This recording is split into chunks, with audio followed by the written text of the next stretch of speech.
നാടിനെ ദുഃഖത്തിലാഴ്ത്തി കണ്ണീരോർമ്മയായി വയനാട്ടിലെ ജെൻസൺ. ചൂരൽമല ഉരുൾപൊട്ടലിൽ ഉറ്റവരെയെല്ലാം നഷ്ടമായ ശ്രുതിയുടെ പ്രതിശ്രുത വരൻ ജെൻസന് നാട് ഇന്ന് വിട നൽകും. ജെൻസന്റെ പോസ്റ്റ്മോർട്ടം നടപടികൾ ബത്തേരി താലൂക്ക് ആശുപത്രിയിൽ പുരോഗമിക്കുകയാണ്. തുടർന്ന് 12:30 ആണ്ടൂർ ഓഡിറ്റോറിയത്തിൽ മൃതദേഹം പൊതുദർശനത്തിന് വയ്ക്കും. വിവരങ്ങളുമായി ബത്തേരി താലൂക്ക് ആശുപത്രിയിൽ നിന്ന് ഷഹദ് റഹ്മാൻ ചേരുകയാണ്. ഷഹദ്, ചില സമയത്ത് നമുക്ക് വാക്കുകൾ കൊണ്ടൊന്നും പ്രകടിപ്പിക്കാനാകാത്ത ചില ദുഃഖങ്ങളുണ്ട്. അത്തരമൊരു വേദനയിലൂടെയാണ് അവിടെയുള്ളവർ കടന്നു പോകുന്നത്. ഏത് രീതിയിലാണ് ആ പെൺകുട്ടിയെ ആശ്വസിപ്പിക്കുക എന്ന് ഒരാൾക്കും അറിയാൻ പറ്റാത്ത ഒരവസ്ഥ. പോസ്റ്റ്മോർട്ടം നടപടികൾ പൂർത്തിയായോ? കൂടുതൽ വിവരങ്ങൾ എന്തൊക്കെയാണ്?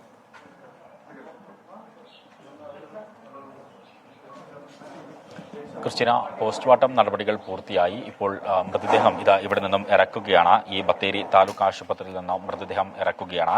ഇവിടെ നിന്നും നേരെ കൊണ്ടുപോകുന്നത് പൊതുദർശനത്തിന് വേണ്ടിയിട്ടാണ്. ആണ്ടൂർ ഓഡിറ്റോറിയത്തിലാണ് പൊതുദർശനം നടത്താൻ തീരുമാനിച്ചിട്ടുള്ളത്. അപ്പോൾ അവിടേക്ക് കൊണ്ടുപോവുകയാണ്. അതിൻ്റെ തത്സമയ ദൃശ്യങ്ങളാണ് നമ്മൾ കാണുന്നത്. അല്പസമയം മുൻപാണ് ഈ പോസ്റ്റ്മോർട്ടം നടപടികൾ ഇവിടെ നിന്ന് പൂർത്തിയാക്കിയത്. അതിനുശേഷമാണ് ഇപ്പോൾ ആംബുലൻസിൽ ഇവിടുന്ന് ഈ ജനപ്രതിനിധികളുടെയൊക്കെ തന്നെ അകമ്പടിയോടുകൂടി, അല്ലെങ്കിൽ ജെൻസന്റെ നാട്ടുകാരുടെയും സുഹൃത്തുക്കളുടെയും ഒക്കെ അകമ്പടിയോടുകൂടി ഇവിടെ നിന്ന് അവർക്കൊപ്പം ജെൻസൻ അവസാനമായിട്ട് സ്വന്തം നാട്ടിൽ നിന്ന് വിട വാങ്ങുന്നത് എന്നുള്ളതാണ് ഏറ്റവും വേദന ജനിപ്പിക്കുന്ന കാര്യം. ക്രിസ്റ്റീന സൂചിപ്പിച്ചതുപോലെ തന്നെ നമുക്കറിയാം, നമ്മളേവരും വളരെ സ്നേഹത്തോടെ അല്ലെങ്കിൽ വളരെ സന്തോഷത്തോടെ കണ്ടിരുന്ന രണ്ട് പങ്കാളികളായിരുന്നു ജെൻസനും അതുപോലെ തന്നെ ശ്രുതിയും.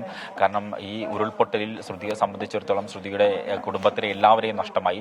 ആ ഘട്ടത്തിലും ജെൻസനാണ് ചേർത്ത് നിർത്തുകയും കൂടെ നിൽക്കുകയും ഒക്കെ ചെയ്തിട്ടുണ്ടായിരുന്നത്. എന്നാൽ ഇപ്പോൾ ഈ വിധി മറ്റൊരു രൂപത്തിൽ, അപകടത്തിന്റെ രൂപത്തിൽ ഇപ്പോൾ ജെൻസനെയും കവർന്നിരിക്കുന്നു എന്നുള്ളതാണ് ഏറെ വേദന ജനിപ്പിക്കുന്ന കാര്യം. കഴിഞ്ഞ മണിക്കൂറുകളിലൊന്നും തന്നെ ശ്രുതിയോട് ജെൻസന്റെ മരണ വാർത്ത ബന്ധുക്കളോ അല്ലെങ്കിൽ ആശുപത്രി അധികൃതരോ ഡോക്ടർമാരോ ഒന്നും തന്നെ പറഞ്ഞിട്ടുണ്ടായിരുന്നില്ല. എന്നാൽ അല്പസമയം മുൻപ് ശ്രുതിയോട് ഇതുമായി ബന്ധപ്പെട്ട് ഡോക്ടർമാർ ഇത്തരത്തിൽ ഈ മരണ വിവരം അറിയിച്ചിട്ടുണ്ട് എന്നുള്ളതാണ് ഇപ്പോൾ ബന്ധുക്കളുമായി സംസാരിച്ചപ്പോൾ നമുക്ക് മനസ്സിലാക്കാൻ സാധിച്ചിട്ടുള്ളത്. ശ്രുതിക്ക് അങ്ങനെ വന്ന് ജെൻസൻ അവസാനമായി വന്ന് ഒരു നോക്ക് കാണാനുള്ള ഒരു ആരോഗ്യാവസ്ഥയിലല്ല നിലവിലെ സാഹചര്യത്തിലുള്ളത്. കാരണം കാലിന് ഗുരുതരമായിട്ട് പരിക്കേറ്റിട്ടുണ്ട്. അപ്പോൾ കിടന്നു തന്നെ വേണം ഈ പൊതുദർശനത്തിനോ അല്ലെങ്കിൽ വീട്ടിലേക്കോ വരണമെങ്കിൽ. അപ്പോൾ നിലവിലെ സാഹചര്യത്തിൽ അങ്ങനെ വരാൻ പറ്റുന്ന ഒരു സാഹചര്യമല്ല. പക്ഷേ അവസാനമായി ഒരു നോക്ക് കാണാൻ, അവസാനമായി ഒരു അന്ത്യചുംബനം നൽകാനായി ഒരുപക്ഷെ ശ്രുതിയെ ഈ പൊതുദർശനം നടക്കുന്ന ഈ ആണ്ടൂർ ഓഡിറ്റോറിയത്തിലേക്ക് കൊണ്ടുവരാനുള്ള ഒരു സാധ്യത നിലവിൽ കാണുന്നുണ്ട്. അത് ഡോക്ടർമാർ നൽകുന്ന നിർദ്ദേശപ്രകാരമായിരിക്കും അതുമായി ബന്ധപ്പെട്ടുള്ള ക്രമീകരണങ്ങൾ ഏർപ്പെടുത്തുക എന്നുള്ളതാണ് ബന്ധുക്കളുമായി സംസാരിച്ചപ്പോൾ നമുക്ക് മനസ്സിലാക്കാൻ സാധിച്ചിട്ടുള്ളത്. അല്പസമയം മുൻപാണ് ശ്രുതിയോട് ഈ മരണ വാർത്ത, ജെൻസൻ ഇനിയില്ല, ജെൻസൻ ഒരു ഓർമ്മ മാത്രമാണ്, അല്ലെങ്കിൽ ശ്രുതിക്കൊപ്പം ഇനി ജെൻസൻ ഉണ്ടാകില്ല എന്ന കാര്യം ഇപ്പോൾ ശ്രുതിയെ അറിയിച്ചിട്ടുള്ളത്. എന്തായാലും ഇപ്പോൾ ജെൻസന്റെ ശരീരം വഹിച്ചുള്ള ആംബുലൻസ് ഇപ്പോൾ ഈ ബത്തേരി താലൂക്ക് ആശുപത്രിയിൽ നിന്നും ഈ ആണ്ടൂർ ഓഡിറ്റോറിയത്തിലേക്ക് പോവുകയാണ്. അതിനുശേഷം അവിടുത്തെ പൊതുദർശനം കഴിഞ്ഞിട്ട് 12:30 മുതൽ 2 മണി വരെയാണ് ആണ്ടൂർ ഓഡിറ്റോറിയത്തിൽ പൊതുദർശനം തീരുമാനിച്ചിട്ടുള്ളത്. അതിനുശേഷം 2 മണി മുതൽ 3 മണി വരെ ജെൻസന്റെ വീട്ടിലാണ് ഇത്തരത്തിൽ ഈ മൃതദേഹം ഉണ്ടാവുക. അവിടെ ബന്ധുക്കളൊക്കെ തന്നെ എത്തിയിട്ടുണ്ട്. ഇതിനോടകം തന്നെ ഈ മരണ വാർത്ത അറിഞ്ഞ് അപ്പോൾ ഈ ബന്ധുക്കൾക്ക് അവസാനമായിട്ട് കാണാനും, അതുപോലെ തന്നെ ജെൻസന്റെ മാതാപിതാക്കളൊക്കെ തന്നെ ഈ വീട്ടിലുണ്ട്. അപ്പോൾ അവർക്കൊക്കെ കാണാനായിട്ട് അവസാനമായി ഈ അന്ത്യചുംബനം നൽകാനൊക്കെ ആയിട്ട് ഈ വീട്ടിലേക്ക് കൊണ്ടുപോകും. അത് 2 മണി മുതൽ 3 മണി വരെയാണ്. 3:30 കൂടിയിട്ടായിരിക്കും ഈ സംസ്കാര ചടങ്ങുകൾ നടക്കുക എന്നുള്ളതാണ് ഇപ്പോൾ നമുക്ക് മനസ്സിലാക്കാൻ സാധിച്ചിട്ടുള്ളത്.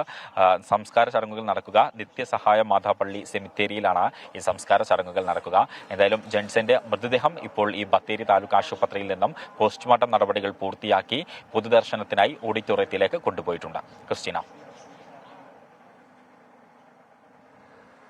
ജെൻസന്റെ മൃതദേഹം 12:30 ആണ്ടൂർ ഓഡിറ്റോറിയത്തിൽ പൊതുദർശനത്തിന് വയ്ക്കും. അവിടെ 3 മണി വരെ പൊതുദർശനമുണ്ടാകും. തുടർന്ന് സംസ്കാര ചടങ്ങുകളിലേക്ക് കടക്കുമെന്നാണ് ബത്തേരി താലൂക്ക് ആശുപത്രിയിൽ നിന്ന് ഷഹദ് റഹ്മാൻ നൽകുന്ന വിവരം.